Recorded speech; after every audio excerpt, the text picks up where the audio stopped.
Itinanggi ng kampo ng isa sa mga coach ng Ateneo Men's Basketball Team na hazing o homicide ang pagkasawi ni na Rene Betorbonia at Divine Adili sa team building sa Aurora. Nakaburol na sa Agusan del Sur si Betorbonia habang ililipat ang labi ni Adili. May report si JP Soriano. Mr. MVP is home.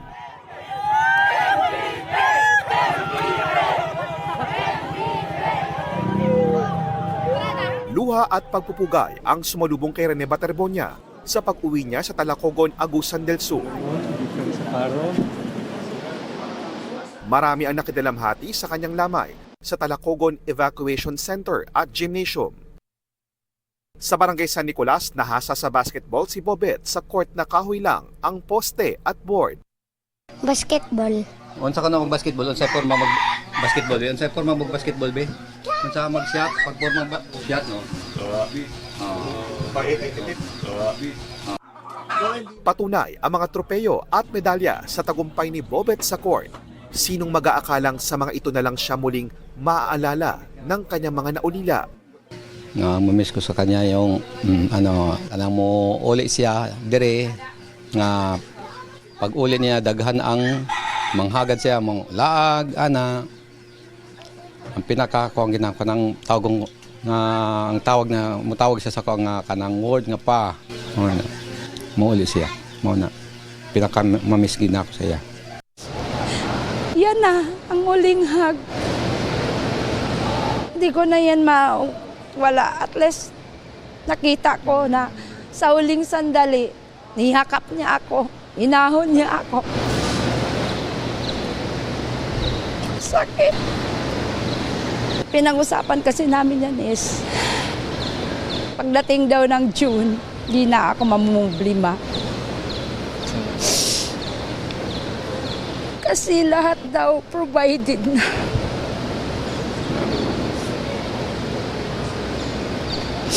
Kaya nga, nung nag-open kami ng ATM, sabi niya, sige lang ma, kunin mo yan. Kasi magpipirma ako doon na yung 70% sa iyo, yung 30% sa akin. Sa June 24, ililibing si Bobet. Si Divine Adili na nasawi rin sa team building ng Ateneo Men's Basketball Team sa Dipakulaw, Aurora, ililipat sa Arlington Memorial Chapels bukas ayon sa Ateneo de Manila University. Nag-iimbestiga ang NBI sa kanilang pagpanaw. Humarap ang abogado ni Reynaldo Jacinto, ang team coach ng 20 taon. Inaalmahan niya ang anggulong hazing o homicide ang kanilang pagkasawi. Hindi hazing yan. It's just training, exercise, camaraderie lang. Walang torture. Homicide. Homicide? No. It's an accident. It's just simple running, push-up, burpees. It's normal yan. Hindi humarap si Jacinto, iba pang opisyal ng team at mga team player na ipinatawag ng NBI. Maliban kay resigned team manager Christopher Epok Kimpo na tumanggi sa panayam at ang player na si EJ Capihe. I stand with my Ateneo men's basketball team. We mourn our fallen brothers Divine and Rene, and we'll carry them for the rest of our lives.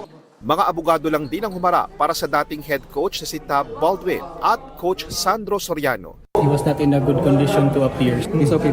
Coach Tab will fully cooperate with all the investigations ongoing and all the legal procedures. He's suffering from emotional distress. He's not going anywhere. In fact, he wants to face all of this and give his side. He's willing to cooperate naman. Of course. Sa PNP-CIDG naman, naglahad ang ilang dating Ateneo basketball players ng mga naranasan sa mga team building ni Baldwin. They gave their statements and iasa na po natin sa gulong ng batas kung anong mangyayari.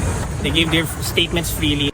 Ipasusubpi na rin ng PNP-CIDG ang foundation ng Smart Communications na anilay nagpapatakbo ng Ateneo Men's Basketball Team. Pero ayon sa MVP Sports Foundation na namamahala sa sports initiatives ng MVP Group, kabilang ang Smart, hindi nila pagmamayari at minamanage ang koponan kundi pinopondohan lang.